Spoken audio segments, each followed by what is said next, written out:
Voilà. Et on va voir comment les choses évoluent. Il y a quand même eu, Fanny Wegscheider, un certain nombre de scènes de débordements auxquels on a assisté depuis ce matin. Ce qui a un peu surpris tout le monde d'ailleurs, c'est que ça a commencé très très tôt. On ne s'attendait peut-être pas à des violences aussi fortes aussitôt, même si ça s'est calmé ensuite. Oui, alors c'est redevenu assez calme depuis, en effet, avec ces interpellations menées un peu partout sur le territoire. Ce que l'on retient surtout, c'est les formes diverses de manifestations qui ont eu lieu et d'actions aujourd'hui. On va avoir cette carte de France qui répertorie, on va dire, les grandes villes où les actions ont eu lieu depuis ce matin.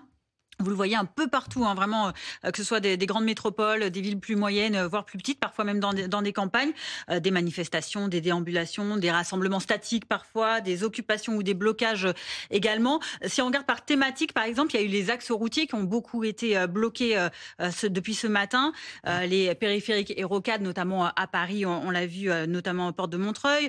Ça a été le cas à Lille, à Caen. Il y a eu Rennes, forcément aussi, pour cette rocade dont on a vu les images assez impressionnantes de cette intervention des forces de l'ordre et après ce bus qui a été incendié. Donc il y a aussi les autoroutes qui ont été bloquées, beaucoup à Caen, à Nantes, à Poitiers, à Lyon, à Aix-en-Provence, à Marseille, et les ronds-points qui ont été aussi des lieux de rassemblement, de ralentissement pour beaucoup de villes, que ce soit à Lyon, à Grenoble, à Montpellier ou encore à Marseille. Donc des axes routiers très impactés. Il y a eu aussi des occupations et des blocages de lycées ou d'universités. À Paris, ça a été le cas notamment dans le 20e arrondissement, au lycée Hélène Boucher ce matin, scène de tension devant cet établissement qui a été donc bloqué. Des blocages également de lycées à Toulon, à Dumont-Durville, à Montpellier aussi.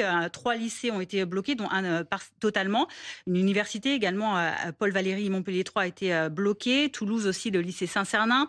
Et puis, troisième grand type d'action ce matin, ce sont les occupations et les blocages de sièges d'entreprises, d'infrastructures, comme à Marseille devant la tour CMA-CGM, à Montpellier devant le siège SNCF à Rondelet, Bordeaux également, un dépôt de réseau tramway, Toulouse, une ancienne de la grande distribution a été impactée, et puis à Douai dans le nord également, où un grand site Amazon à Lovin-Planck près de Douai donc a été occupé. Voilà les grandes thématiques, donc les routes, les lycées, les établissements scolaires, les universités et puis les sièges d'entreprise. Merci beaucoup Fanny.